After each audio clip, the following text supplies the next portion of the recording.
พระสงฆ์คือไผ่บ่แม่นหลวงพ่อสวยเด้หลวงพ่อสวยก็เป็นเรื่องสถานนึงพระสงฆ์คือผู้ประพฤติปฏิบัติดีผู้ใดก็สร้างจะเป็นผู้ประพฤติปฏิบัติดีให้เราประพฤติปฏิบัติดีตัวบุญตัวเพื่อนนั่นก็เป็นอีกส่วนหนึ่งอยู่แต่ว่าจะไปหลงหลายกับตัวบุคคลนั่นเพราะว่ามันมีโอกาสที่สิพลาดมีโอกาสที่เห็นแล้วช้ำอกช้ำใจเพิ่นก็เลยให้เขาเข้าถึงพระสงฆ์ผู้เพิ่นนำคำสอนนำอย่างมาเผยแพร่เพิ่นนั่นแหละให้เขาถึงพระสงฆ์ตัวนั้นแล้วข้อที่สี่บัดก็คือศีลศีลนี่เปลี่ยนไปเพื่อสมาธิ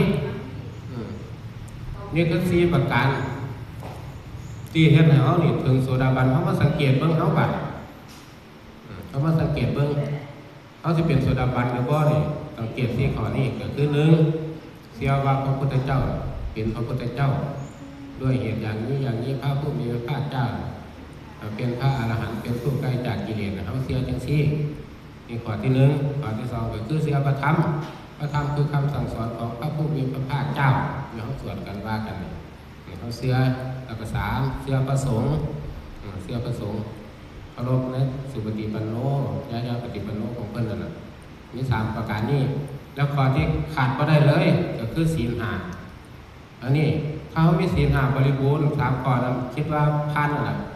ถ้า10,000ข้อที่สี่นี่ก็คือศีลพันหรือว่าพันถ้าพันข้อนี้เขาก็เป็นโสดาบันละโสดาบันเนี่ยก็รู้เรื่องรู้ราวอย่างไรแบบนี้เพราะแม้ว่าที่เป็นผู้พิเศษจนสามารถตัดสรุปอย่างได้คักเพียงแต่เขามีความศรัทธาที่มั่นคงอยู่โสดาบันเนี่ยถ้ามันมั่นคงแล้วมันที่หูใจของเขาดอกว่าเขามีความมั่นคงทำใดมันที่หูใจของเขาเองอันนี้โสดาบันเนี่ยก็ยากจังสั้นแล้วพยายามรักษาศีลให้ได้ศีลห้าเพราะว่าอายุของเขามันก็หลายแล้วมันว่าหลายแล้วที่ไปขาดสัตว์ก็คือที่ยากอยู่ที่ไปรักทรัพย์นี่อย่างมันก็